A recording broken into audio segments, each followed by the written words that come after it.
मेरा नाम मोहम्मद कामरान, ज़िला मुजफ्फरगढ़, तहसील अलीपुर रिहाइश दा। इत्थे मैं किराए दे उत्ते रहिंदा पिया 4-5 साल दे उत्ते। हुण इस टाइम आशिया मिल दे बैक साइड दे उत्ते किराए दे उत्ते है। इस टाइम घर दे विच कोई ऐसा जरूरियात वाली चीज़ां जिहड़ियां घर दे विच खाने पीने वालियां ओह भी कोई नहीं है। कारोबार भी जिहड़ा करना चाहता मैं अपना, कि मैं अपनी मेहनत मजदूरी करना चाहवां। मोटरसाइकिल मेरे कोल हैगी है जिहड़ी कि मैं ਉਹਦੇ ਉੱਤੇ फेरी शेरी का काम कर लवां। ਉਹਦੇ ਵਿੱਚੋਂ ਜਿਹੜੀ मोटरसाइकिल ਦੇ ਉੱਤੇ टोकरी आंदी है जी ਲੱਕੜ ਦੀ ਹੁੰਦੀ है ਉਹ ਰਖਵਾਉਣ वास्ते, और उस तो बाद ਜਿਹੜਾ खुर्ची ਜਿਹੜੀ ਹੁੰਦੀ है इधर कबाड़ स्क्रैप वगैरह पाने वास्ते ये चीज़ जी। मेरा मकान 5000 किराया दिना मैं, 3 महीने हो गए मैं किराया भी नहीं दे सकिया है। रोज़ मकान मालक आके बेइज्जती भी करके जाता है। मैं ये चाहना कि मेरे बच्चों की रोज़ी बन जाए। मेरे बच्चे तो 3-3 दिन फाके रह गए रहते।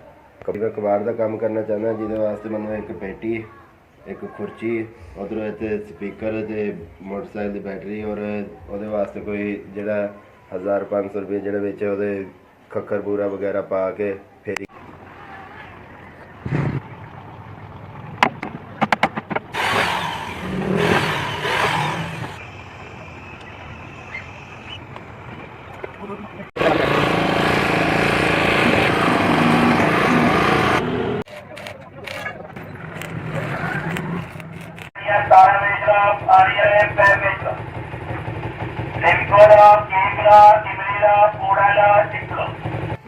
जी। आ स्टैंड, ए नट बोल्ट, ए वेल्डिंग का 2500 की है पेटी है जी। जी ए समान जो 800 रुपये का भाई जान।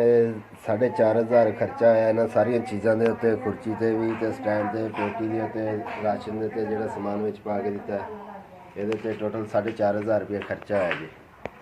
अल्लाह ताला जिन्होंने मेरे उत्ते खर्चा किया इन्ना जोड़ा भी है 4500 है यदा खर्चा किया, अल्लाह ताला इन्होंने हज करवावे। अल्लाह ताला इन्होंने बच्चों इन्होंने घर बार च अल्लाह ताला किसी चीज़ का कोई दुख तकलीफ ना आने देवे।